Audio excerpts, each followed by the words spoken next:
عليكم ورحمة الله وبركاته. إن الحمد لله نحمده ونستعينه ونستغفره ونعوذ بالله من شرور أنفسنا ومن سيئات أعمالنا من يهده الله فلا مضل له ومن يضلله فلا هادي له وأشهد أن لا إله إلا الله وحده لا شريك له وأشهد أن محمدا عبده ورسوله أما بعد ربي اشرح لي صدري ويسر لي أمري واحلل عقدة من لساني يفقهوا قولي ربي زدني علما.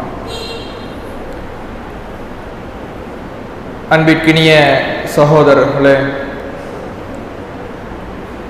வாரந்தோறும் செவ்வாய்க்கிழமை அன்று நம்முடைய பள்ளிவாசலில் இஷா தொழுகைக்கு பிறகு ஹதீஸ் விளக்க உரை வகுப்பு நடைபெற்று வருகிறது.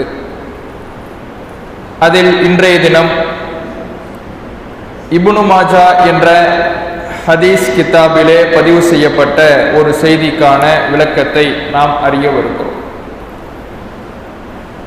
பொதுவாக மனிதர்களுடைய விருப்பம் எப்படி இருக்கும் என்றால், பிற மனிதர்களுக்கு மத்தியிலே ஒரு தனித்துவத்தோடும் சிறப்பிற்குரியவர்களாகவும் தனித்த அடையாளத்தோடும் இருக்க வேண்டும் என்று பல மனிதர்கள் விரும்புவதை நாம் பார்க்கின்றோம்.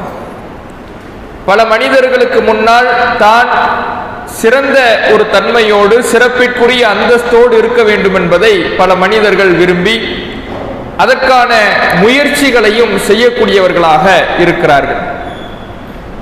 ஒரு மனிதன் பிற மனிதனிடத்தில் நட்பெயரை எடுப்பது எந்த அளவுக்கு ஒரு நல்ல விஷயமோ, அதைவிட மிக முக்கியமான முதன்மையான விஷயம் படைத்த அல்லாஹ்விடத்தில் சிறந்தவனாக நல்ல ஒரு பெயரை எடுப்பதுதான் ஒரு மனிதனுக்கு இருக்கக்கூடிய மிக முக்கியமான கடமை.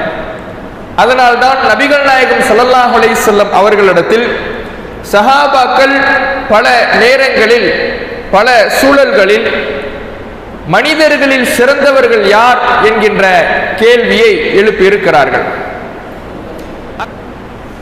அதற்கு நபிகள் நாயகம் ஸல்லல்லாஹு அலைஹி வஸல்லம் அவர்கள் பல பதில்களை ஒவ்வொரு கேள்வி கேட்கக்கூடியவரை கவனித்தும் கேள்வி கேட்கப்படும் சூழலை கவனித்தும் பதில்களை அல்லாஹ்வுடைய தூதர் அவர்கள் சொல்லியிருக்கிறார்கள். அந்த வகையில் இந்த செய்தியிலே அல்லாஹ்வுடைய தூதர் அவர்கள் அளிக்கக்கூடிய பதில் என்பது, மனிதனிடத்திலேயும் சிறந்தவராக நாம் இந்த அடையாளங்களை கடைபிடித்தால் இருக்கலாம், அல்லாஹ்விடத்திலேயும் சிறந்தவர்களாக நாம உருவாகலாம். கொஞ்சம் ரொம்ப அப்ப இந்த சிறந்தவர்களாக நாம வாழும் பொழுது இந்த தன்மைகளை அல்லாஹ்வுடைய தூதரவர்கள் கற்றுக் கொடுத்த தன்மைகளை நாம கடைபிடிக்கும் பொழுது பிற மனிதர்களிடத்திலேயும் நட்பெயரை எடுக்கலாம், படைத்த இறைவனிடத்திலேயும் நட்பெயரை எடுக்கலாம். அப்படியான ஒரு விஷயத்தை தான் நபிகள் நாயகம் ஸல்லல்லாஹு அலைஹி வஸல்லம் அவர்கள் சொல்லித் தருகிறார்கள். இப்னு மாஜா என்கின்ற ஹதீஸ் கிதாபிலே 4216வது செய்தி. நபிகள் நாயகம் ஸல்லல்லாஹு அலைஹி வஸல்லம் அவர்களிடத்தில் கேட்கப்படுகிறது, ஐயுன் நாசி அஃதலு யா ரசூலல்லாஹ், அல்லாஹ்வுடைய தூதர் அவர்களே, மனிதர்களில் மிகச்சிறந்தவர் யார் என்று கேள்வி கேட்கப்படுகிறது. நபிகள் நாயகம் ஸல்லல்லாஹு அலைஹி வஸல்லம் அவர்கள் சொல்லுகிறார்கள், குல்லு மஹ்மூமில் கல்பி வ சதூக்குல் லிசானி, ஒவ்வொரு உள்ள பரிசுத்தமான உள்ளம் கொண்டவரும் உண்மையான நாவாண்மை மிக்கவரும் தான் மனிதர்கள் மிகச்சிறந்தவர் என்று அல்லாஹ்வுடைய தூதர் அவர்கள் சொல்லுகிறார்கள். இதுல இரண்டு விஷயங்களை சிறந்த மனிதனுக்கான அடையாளமாக ரசூலுல்லாஹ் சொல்றாங்க. ஒன்று மஹ்மூமுல் கல்ப், பரிசுத்தமான உள்ளம். இரண்டாவது சதூக்குல் லிசான், உண்மையான நாவன்மையில் உண்மையுடன் இருப்பது என்று இரண்டு தன்மைகளை நபிகள் நாயகம் ஸல்லல்லாஹு அலைஹி வஸல்லம் அவர்கள் சொல்லி காட்டுகிறார்கள். நபி இதை சொன்ன உடனே ரசூலுல்லாஹ்விடத்துல மறு கேள்வியை சஹாபாக்கள் கேட்கிறாங்க. சதூக்குல் லிசானி நஅரிஃபுஹு, உண்மை பேசுறதுன்னா என்னன்னு எங்களுக்கு தெரியும், நாவன்மையில ஒரு முஸ்லிமிடத்துல உண்மையோடு இருப்பது என்றால் என்னவென்று எங்களுக்கு தெரியும், அதை நாங்கள் அறிந்திருக்கிறோம். ஃபமா மஹ்மூமுல் கல்ப், மஹ்மூமுல் கல்புனா என்ன, பரிசுத்தமான உள்ளம் என்றால் என்ன, சஹாபாக்கள் ரசூலுல்லாஹ் இடத்துல கேட்கிறாங்க. அப்ப நபிகள் நாயகம் ஸல்லல்லாஹு அலைஹி வஸல்லம் அவர்கள் விளக்கம் சொல்றாங்க, ஹுவ தக்கியு நக்கியு, அது பரிசுத்தமும் இரையச்சமும் நிறைந்த உள்ளம்.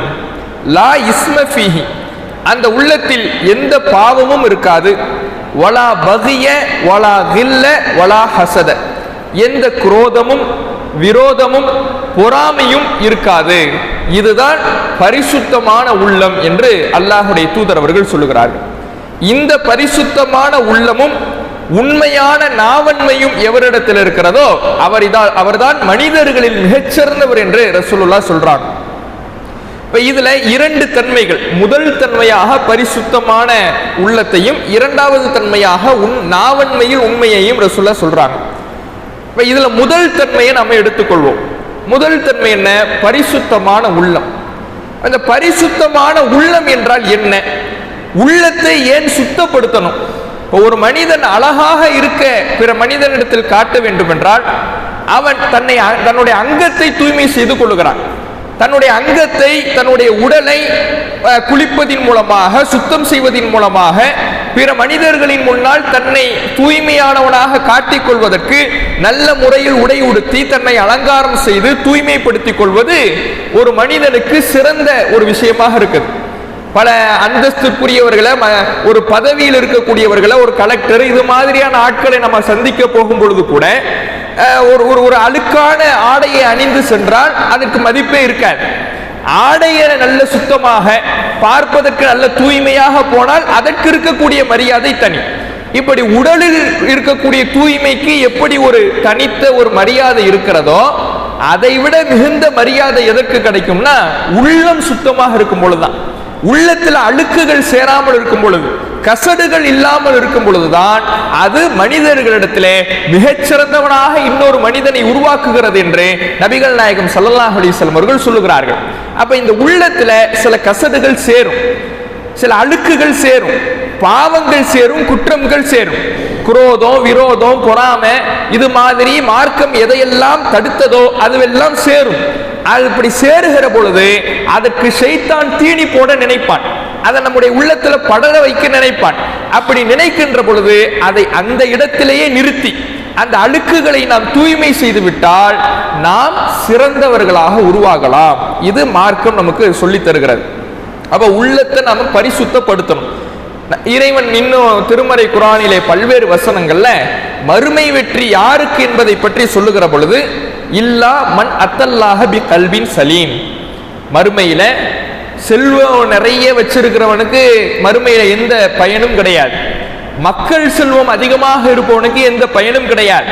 யார் மறுமையில வெற்றி பெறுவார் என்றால் இல்லா மன் அத்தல்லாஹ பி கல்பின் சலீம், நல்ல உள்ளத்தோடு எவன் வருகிறானோ அந்த மனிதன் தான் மறுமையில் வெற்றி பெறுவான். உள்ளம் சரியா இருக்கணும், உள்ள தூய்மையாக இருக்கணும், கட்டுப்பாடோடு இருக்கணும், அந்த மனிதன் தான் மறுமையில் வெற்றி பெறுவான் என்று அல்லாஹ் திருமறை குர்ஆனிலே சொல்லுகிறான். அதே போல இறைவன் சூரத்துல் ஃபஜ்ரிலே சொல்லுகிற பொழுது, யா அய்யத்துஹன் நஃப்ஸுல் முத்மஇன்னா, நிம்மதியான உள்ளமே நீ சொர்க்கத்துக்கு போ. எந்த மனிதனை இறைவன் சொர்க்கத்துக்கு நுழைக்கிறான்னா, எந்த மனிதனுடைய உள்ளத்தில் கசடுகள் இல்லாமல் நிம்மதியாக அமைதியான உள்ளமாக எவனுடைய உள்ளம் இருக்கிறதோ அந்த அமைதி பெற்ற உள்ளமே நீ சொர்க்கத்துக்கு போ என்று இறைவன் அனுப்பி வைப்பதாக இந்த வசனத்தில் சொல்லுகிறான். அதே போல சூரத்து ஷம்ஸிலே இறைவன் சொல்லுகிற பொழுது பல சத்தியங்களை அல்லாஹ் செய்கிறான். குர்ஆன்ல அல்லாஹ் செய்யக்கூடிய சத்தியங்களை எல்லாம் பார்த்தோம்னா அந்த சத்தியங்களை இறைவன் செய்துவிட்டு சொல்லக்கூடிய கருத்து நமக்கு மிக முக்கியமான கருத்தாக இருக்கும், நம்முடைய வாழ்வியலுக்கு தேவையான கருத்தாக இருக்கும், நம்முடைய மறுமைக்கு தேவையான கருத்தாக இருக்கும். அப்படியான கருத்துக்களை தான் சத்தியங்களை செய்துவிட்டு அல்லாஹ் நமக்கு சொல்லுவான். அப்படி இறைவன் சூரத்து ஷம்ஸ்ல பல சத்தியங்களை செய்கிறான். கிட்டத்தட்ட 8-9 சத்தியங்களை இறைவன் செய்கிறான். சூரியனின் மீது சத்தியமாக, முற்பகல் நேரத்தின் மீது சத்தியமாக, சந்திரனின் மீது சத்தியமாக, வானத்தின் மீது, இப்படி பல சத்தியங்களை, இரவின் மீது சத்தியமாகன்னு பல சத்தியங்களை அல்லாஹ் செய்கிறான். செய்துவிட்டு வனஃப்ஸின் வமா சவ்வாஹா, உள்ளத்தின் மீதும் அதை வடிவமைத்தவனின் மீதும் சத்தியமாக,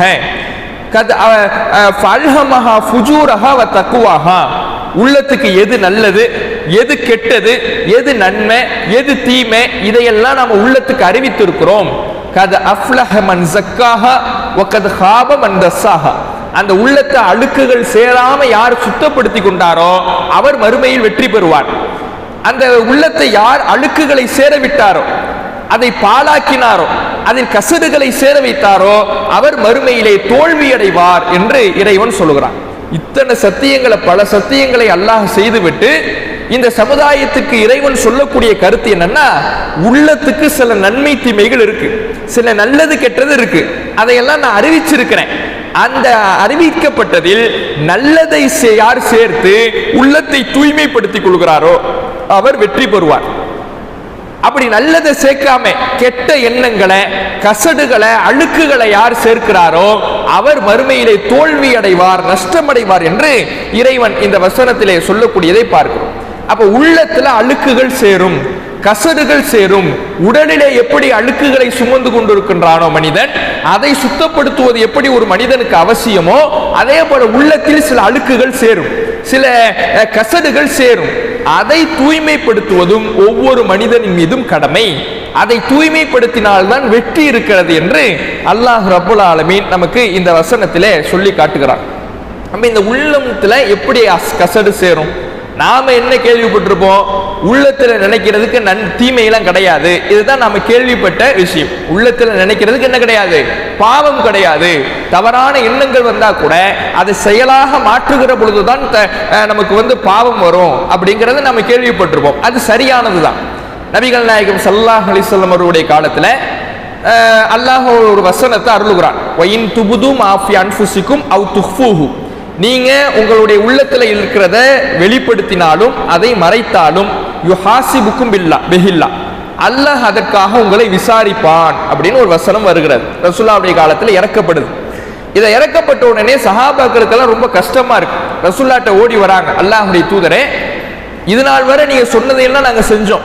அல்லாஹ் எங்களுக்கு பல கடமைகளை சுமத்தினான். தொழ சொன்னான், நோன்பு பிடிக்க சொன்னான், ஜகாத்து கொடுக்க சொன்னான், ஜிஹாதை கட்டளையிட்டான். இப்படி இறைவன் எங்களுக்கு எதையெல்லாம் கட்டளையிட்டானோ, கடமையாக்கினானோ அதையெல்லாம் நாங்கள் செய்தோம்.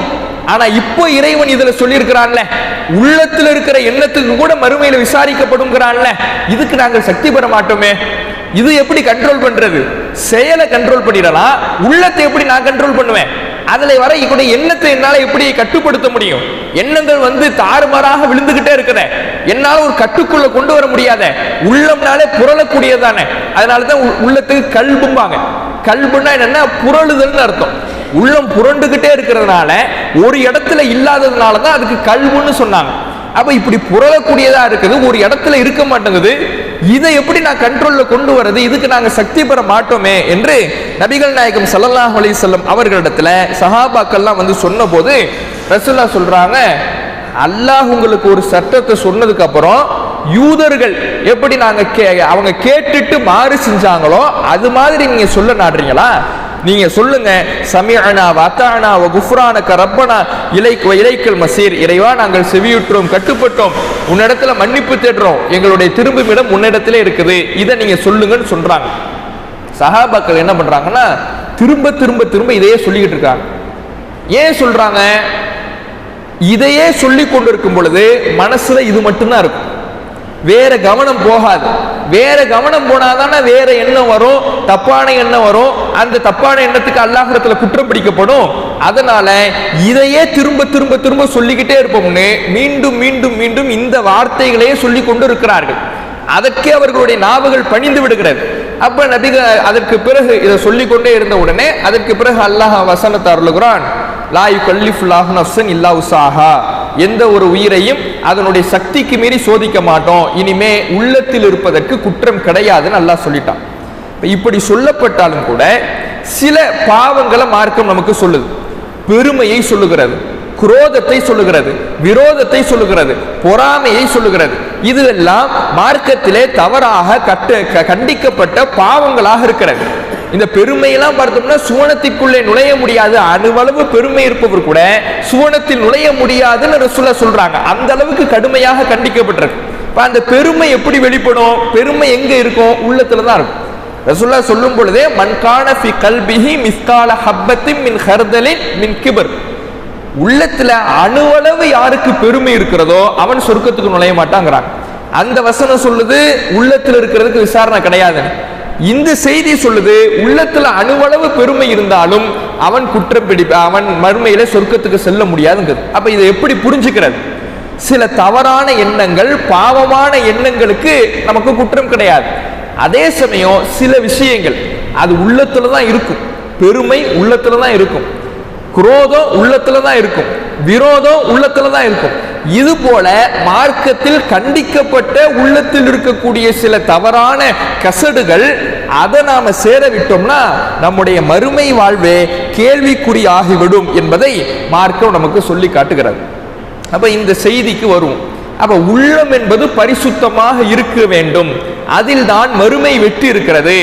மனிதர்களுக்கு மத்தியில் அப்பதான் நம்ம சிறந்த முறையில நடக்க முடியும். இதெல்லாம் மார்க்கம் நமக்கு அடிப்படையாக சொல்லக்கூடிய விஷயம். இப்போ பரிசுத்தமான உள்ளம்னா என்னன்னு ரசூலுல்லாஹ்விடத்துல கேட்கும் பொழுது அவங்க சொன்ன விஷயத்தை பாருங்க.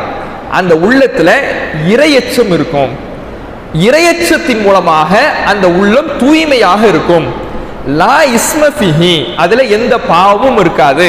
வலா கில்ல வலா பகிய வலா ஹசத, அதில் எந்த குரோதமும் விரோதமும் பொறாமையும் இருக்காது. இறையச்சம் இருக்கிறதுனால தான் இந்த கசடுகளில் இருந்து அது தூய்மையாகுதுங்கிறாங்க ரசூலுல்லாஹ். இந்த பாவமான காரியங்களிலிருந்து உள்ளம் தூய்மையாகுது.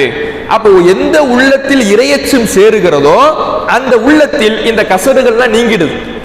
இறையச்சம் இல்லாமல் போகிற பொழுது இந்த கசடுகள் எல்லாம், இந்த தவறான குணங்கள் எல்லாம் மனிதனுடைய உள்ளத்தை ஆட்கொண்டு விடுகிறது. அப்ப எப்படி நம்முடைய உள்ளத்தை பரிசுத்தப்படுத்துவது? அந்த உள்ளத்துக்கு இறையச்சத்தை நாம அதிகமாக ஊட்டிவிட்டால் இந்த தவறான கசடுகளிலிருந்து நம்முடைய உள்ளத்தை நீக்கி பரிசுத்தப்படுத்திக் கொள்ளலாம் என்பது இந்த செய்தி நமக்கு சொல்லித்தரக்கூடிய கருத்து. ஏன் இந்த கசடையெல்லாம் நீக்கணும்? உள்ளத்துல தான் இருக்கு. யாருக்கு தெரிய போகுது? அல்லாஹுக்கு மட்டும்தான் தெரியும். மனிதர்களில் சிறந்தவர்கள் ரசூலுல்லாஹ் சொல்றாங்க. மனிதர்களில் சிறந்தவர்னா 4 பேருக்கு முன்னாடி நாம இருக்கும் பொழுது நம்ம உள்ளத்தில் இருக்கக்கூடிய குரோதம் தெரியுமா, விரோதம் தெரியுமா? அதுவும் அது சில செயல்பாடுகளின் மூலமாக தெரியும். ஆனா வெளிப்படையில நம்முடைய உள்ளத்தில் இருக்கக்கூடிய அந்த தவறான எண்ணங்கள், குரோதங்கள் தெரியுமான்னு கேட்டா தெரியாது. ஆனாலும் அதை நீ தூய்மைப்படுத்தணும். ஏன்னா அது மற்றவர்களுக்கு தீங்காக மாறுவது ஒரு பக்கம் இருந்தாலும் நம்முடைய நிம்மதியை குலைச்சிடும். குரோதம், விரோதம், இந்த பொறாமை, இந்த எண்ணங்கள் எல்லாம் நம்முடைய மனசுல சேர்ந்துச்சுன்னா, அந்த அழுக்குகள் எல்லாம் நம்முடைய உள்ளத்தை ஆக்கிரமித்தது என்றால் நாம முதல்ல நிம்மதியா வாழ முடியாது. நம்முடைய நிம்மதி இருக்கவே இருக்காது. ஏன்னா எந்த ஒரு செயலை செஞ்சாலும் அவன் அப்படி இருக்கானே, இவன் இப்படி இருக்கானேன்னு அடுத்தவர்களை பற்றித்தான் நம்முடைய மனசு சிந்திச்சுக்கிட்டே இருக்கு. இந்த தவறான குரோதங்கள் உள்ள நுழைஞ்சிருச்சுன்னா இறைவன் நமக்கு கொடுத்ததை நம்ம பார்க்கவே மாட்டோம். இறைவன் நமக்கு கொடுத்ததை பார்த்தா தான் நமக்கு நிம்மதி கிடைக்கும். இப்ப நிம்மதி ஏன் போகுது? அடுத்தவனே நம்ம பார்த்துக்கிட்டு இருப்போம். அவன் நல்லா இருக்கானே, அவன் முன்னேறிக்கிட்டே போறானே, அவன் பொருளாதாரத்துல செழிப்போடு இருக்கிறானே, அவன் நல்ல நிலைமையில போய்கிட்டே இருக்கிறானே, ஏன் நிலைமை கவலைக்கிடமா இருக்க, பரிதாபமா இருக்குன்னு இந்த உள்ளத்தில் இருக்கக்கூடிய குரோதங்கள் அடுத்தவர்களை பற்றியே நம்மை சிந்திக்க வைக்கின்ற பொழுது நம்முடைய நிம்மதியை குலைத்து விடும். அல்லாஹ் நமக்கு கொடுத்த அருட்கொடையை மறக்கடிக்க செய்துவிடும். நிம்மதியா நம்மளால வாழவே முடியாது, ஒரு இடத்துக்கு போகவே முடியாது. ஒரு குரோதம் ஒரு மனுஷன் மேல வந்துட்டா கூட, ஒரு விரோதம் வந்துருச்சுன்னா அவர் சாதாரணமா பேசினா கூட நமக்கு எதிராக தெரியும். அவர் பட்டுக்கு சாதாரணமா பேசிக்கிட்டு இருப்பாரு. நம்ம என்ன நினைப்போம்? நம்மளை பத்தி தான் பேசுறான் போல. அவர் 2 பேர் நின்றுகிட்டு அவர் ஏதோ ஒரு விஷயத்தை பத்தி பேசி சிரிச்சுக்கிட்டு இருப்பார். இங்க இருக்கிறவர் இவர் மேல ஒரு குரோதம் இருக்கும், விரோதம் இருக்கும். இவர் என்ன நினைப்பாருன்னா நம்மளை பத்தி தான் பேசுறான், நம்மளை தான் கிண்டல் பண்ணி சிரிக்கிறான் அப்படின்னு நம்முடைய உள்ளத்தில் இருக்கக்கூடிய குரோதம் எதையுமே நம்மளை நிம்மதியா இருக்க வைக்காது. நம்ம அடுத்தவனை பார்த்தா கூட நம்மளால நிம்மதியா இருக்க முடியாது. அவனுடைய வளர்ச்சியால நம்ம நிம்மதியா இருக்க முடியாது. அவன் சாதாரண பேசிக்கிட்டு இருந்தா கூட நம்மால் நிம்மதியாக இருக்க முடியாது. ஏன்னா குரோதம் அப்படி நிம்மதியை குலைத்து விடும். அதனாலதான் சொர்க்கத்துல அல்லாஹ் நமக்கு நிம்மதியை தரான்ல. நிம்மதியாக நம்ம சொர்க்கத்துல இருக்கிறதுக்கு அல்லாஹ் செய்யக்கூடிய ஏற்பாடு என்னன்னா, சொர்க்கத்துல நுழைவதற்கு முன்னால வனஸஅனா மாஃபி சுதூரிஹிம் மின் கில்லின், அவர்களுடைய சுவனவாதிகளுடைய உள்ளத்திலிருந்து, அவர்களுடைய உள்ளங்களிலிருந்து, சிந்தனைகளிலிருந்து குரோதத்தை நாம் கலற்றி எடுத்து விடுகிறோம்.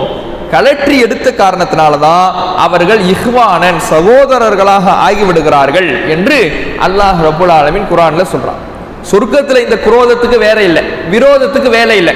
அவ்வளவு இன்பங்கள் கிடைக்கும், ஒவ்வொரு மனுஷனுக்கும் நினைச்சதெல்லாம் கிடைக்கும். சுவனவாதிகள் அனைவரும் அந்த இன்பத்தை அனுபவித்துக் கொண்டிருப்பார்கள். அங்க குரோதம் இருக்குமா? அங்க நிம்மதி தொலையுமான்னு கேட்டா நிம்மதி தொலையவே தொலையாது.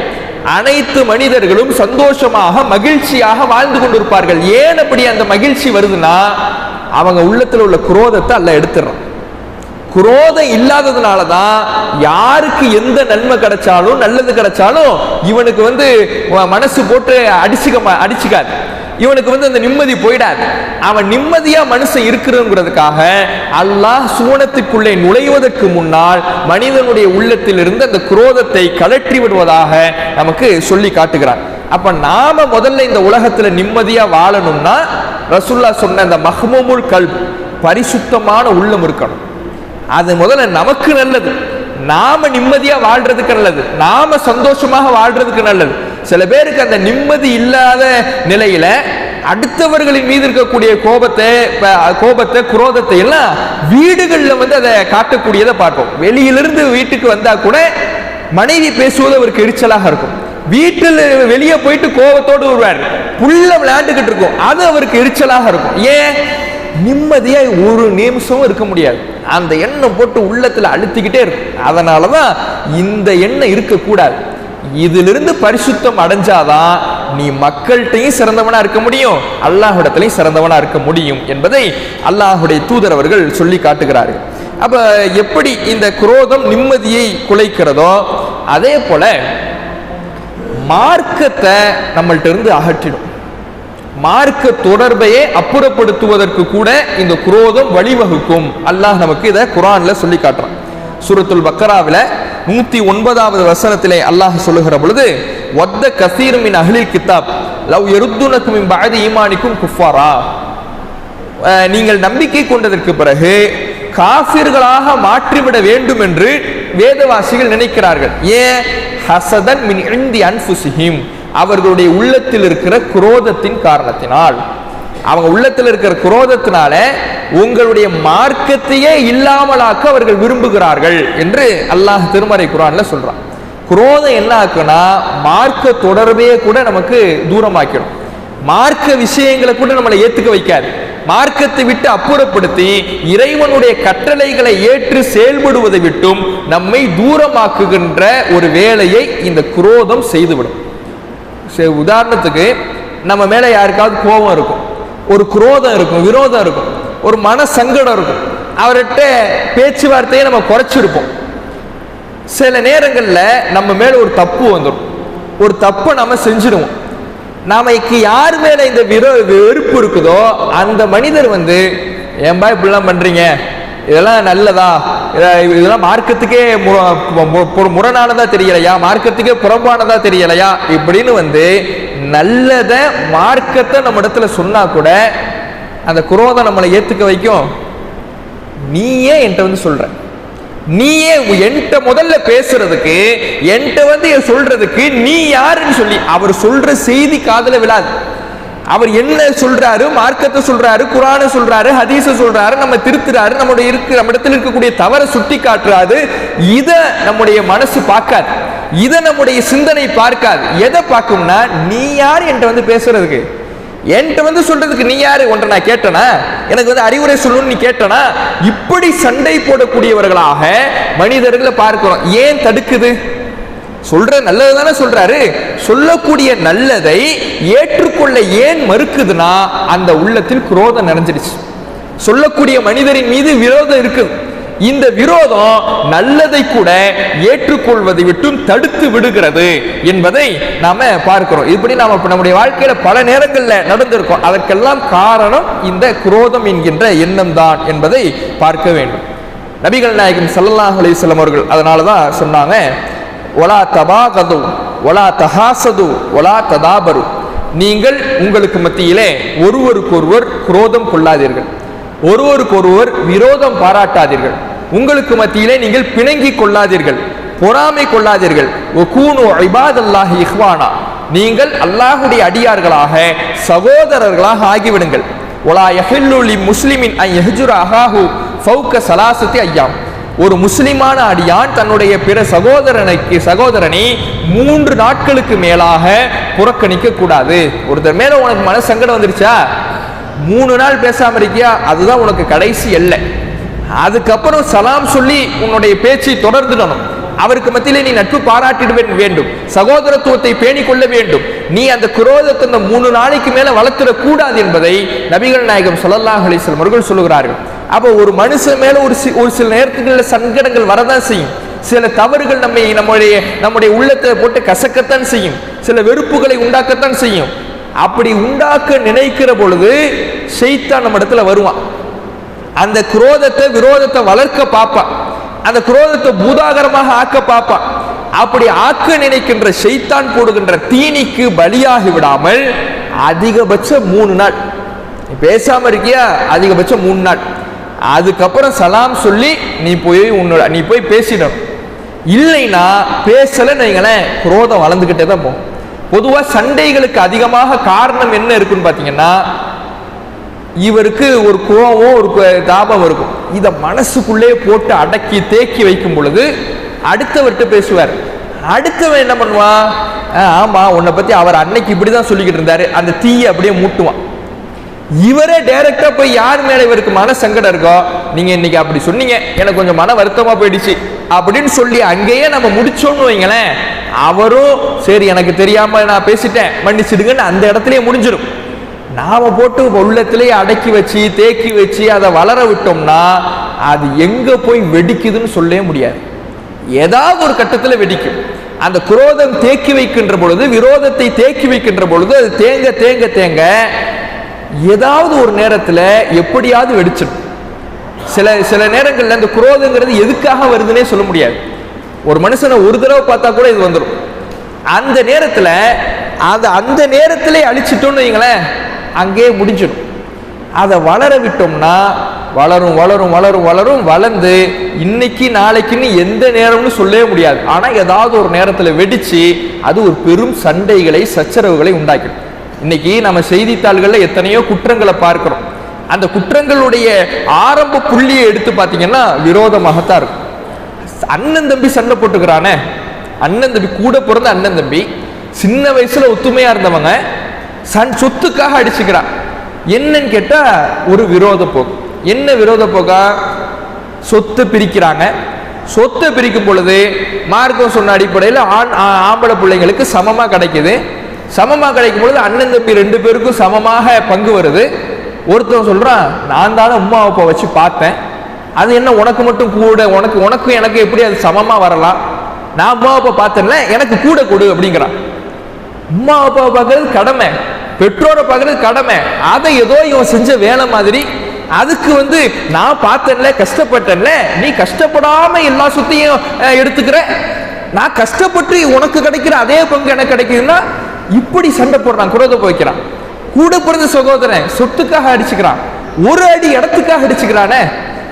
2 பேரும் வீடு கட்டுறான், பக்கத்து வீடா இருக்குது, ஒரு ஜான் இடம், ஒரு அடி இடம், இதுக்காக சண்டை போட்டு அருவாளை தூக்கிக்கிட்டு 2 பேர் முட்டி மோதிக்கிட்டு அந்த வாழ்நாள் முழுவதும் பகமை பாராட்டிக்கிட்டு போறாங்களே. ஏன்? அந்த குரோதத்துக்கு ஷைத்தான் போடுகின்ற தீனிக்கு பலியானதுதான் காரணம். ஷைத்தான் செஞ்சதே முதல்ல என்ன, ஷைத்தான் முதல் குற்றத்தை செஞ்சானே என்னது, ஆதம் நபியை அல்லாஹ் படைக்கிறான், அல்லாஹ் படைத்து பணிய சொல்கிறான். பணியும் பொழுது விதண்டாவாதம் பேசுறான். நான் நெருப்பால படைக்கப்பட்டிருக்கிறேன், மண்ணால படைக்கப்பட்டிருக்கு, இவருக்கு எப்படி நான் பணிகிறது, இவருக்கு போய் நான் எப்படி கீழ் பணிகிறது. ஷைத்தான் பணிய மறுக்கிறான். பணிய மறுத்துட்டு அவன் என்ன பண்றான்னா வழி வாங்குறான். அல்லாஹ்விடத்துல சவால் விடுறான், நான் இவர்களை வழிகெடுப்பேன், இந்த மனிதர்களை நான் வழிகெடுப்பேன். அல்லாஹ் விரட்டிடுறான். ஷைத்தான் பணிய மறுத்ததினால், ஆதம் நபிக்கு பணிய சொல்லும் பொழுது மறுத்ததினால் அல்லாஹ் ஷைத்தானை விரட்டுறான். இப்ப ஷைத்தானுக்கு ஒரு இழுக்கு வந்துருச்சு. ஆதம் நபிக்கு பணிய சொல்லுகிறாங்க, அல்லாஹ் சொல்றான், இவன் பணிய மறுக்கிறான், அல்லாஹ் விரட்டுறான், இவனுக்கு ஒரு பாதிப்பு வந்துருச்சு. பாதிப்பு வந்த உடனே அவனுக்கு வரக்கூடிய அந்த கோபத்தை, குரோதத்தை எப்படி வெளிப்படுத்துறான்? நான் இவரை வழிகெடுப்பேன். யார? ஆதமையும் வழிகெடுப்பேன், அவருடைய சந்ததியும் வழிகெடுப்பேன். குரோதத்தை பாராட்டினானா முதல் அவன் சொன்ன உடனே சொல்லி ஆதம் நபியை வழிகெடுத்தான், மரத்தை நெருங்க வச்சான். அன்றைக்கு ஆரம்பித்த அவனுடைய குரோதம் இன்னைக்கும் தொடர்ந்துகிட்டு இருக்கு. இன்னைக்கு நம்மளை பழி வாங்கிட்டு தானே இருக்கிறான், தப்புக்கு அழைச்சிக்கிட்டு இருக்கிறானே. அவன் நம்ம எப்படியாவது வழிகெடுத்துடணும், நரகத்துக்கு நம்மளை அழைச்சிட்டு போயிடணும், அவனை நமக்கு பணியை சொன்னதுனால அவன் நரகத்துக்குரியவனா போயிட்டான். இன்னைக்கு அவன் நரகத்துக்குரியவனா போனதுனால நான் மட்டும் எப்படி நரகத்துக்கு போறது? உன்னையும் நான் சேர்த்து நரகத்துக்கு கூட்டு போறேன்னு இன்னை வரையும் வழிகெடுத்துக்கிட்டு இருக்கானே, இனிமேலும் மறுமை நாள் வரை வழிகெடுக்கிறானே. எந்த அளவுக்கு அவனுடைய உள்ளத்துல குரோதம் பாராட்டி இருக்கிறான். அந்த குரோதத்தை, அவனிடத்தில் வந்த அந்த விரோதத்தை அவன் மனிதர்களுக்கும் கடத்துவானான். இன்னமா யுரீது ஷைத்தான் யுக்கி பைனக்கும் அல் அதாவத வல் பக்லா. ஷைத்தான் உங்களிடத்தில் நாடுவதெல்லாம் உங்களுக்கு மத்தியிலே பகைமையையும் விரோதத்தையும் பாராட்டுவதற்கு தான். உங்க மத்தியில பகைமை பாராட்டுறது தான் ஷைத்தானுடைய முக்கிய நோக்கம். அதுல அவன் உங்களை வீழ்த்திட்டான்னா அந்த பகைமையும் விரோதமும் பல்வேறு குற்றங்களுக்கு வழிவகுத்து விடும். நரகத்துக்கு அவன் ஈஸியா அழைச்சிட்டு போயிடுவான். அப்ப இந்த பகைமையை, விரோதத்தை நம்முடைய உள்ளத்துல நாம வளர்த்தோம் என்றால் அது நம்முடைய மார்க்கத்தை விட்டு தூரமாக்கி விடும் என்பதை நபிகள் நாயகம் ஸல்லல்லாஹு அலைஹி வஸல்லம் அவர்கள் நமக்கு பல இடங்கள்ல சொல்லி காட்டுறாங்க. அப்ப இந்த குரோதம் அதை நாம இல்லாமல் ஆக்கணும். அதுக்கு மார்க்கம் நிறைய வழிகளை சொல்லுது. இந்த குரோதத்தினால வீழ்ந்தவர்களையும் மார்க்கம் வரலாறுகள்ல சொல்லி காட்டுது. அப்ப இந்த உள்ள பரிசுத்தமான உள்ளம் என்பது இந்த குரோதம், விரோதம் போன்ற எண்ணங்கள் இல்லாமல் இருப்பதுதான். அதை நாம எப்படி பெறணும், மார்க்கம் இதை பத்தி மேலதிக தகவல்கள் என்னென்ன சொல்லுது, அதையெல்லாம் இன்ஷா அல்லாஹ் அடுத்த வார ஹதீஸ் வகுப்பிலே நாம பார்க்கலாம். அஸ்ஸலாமு அலைக்கும் வரஹ்மத்துல்லாஹி வபரகாத்துஹு.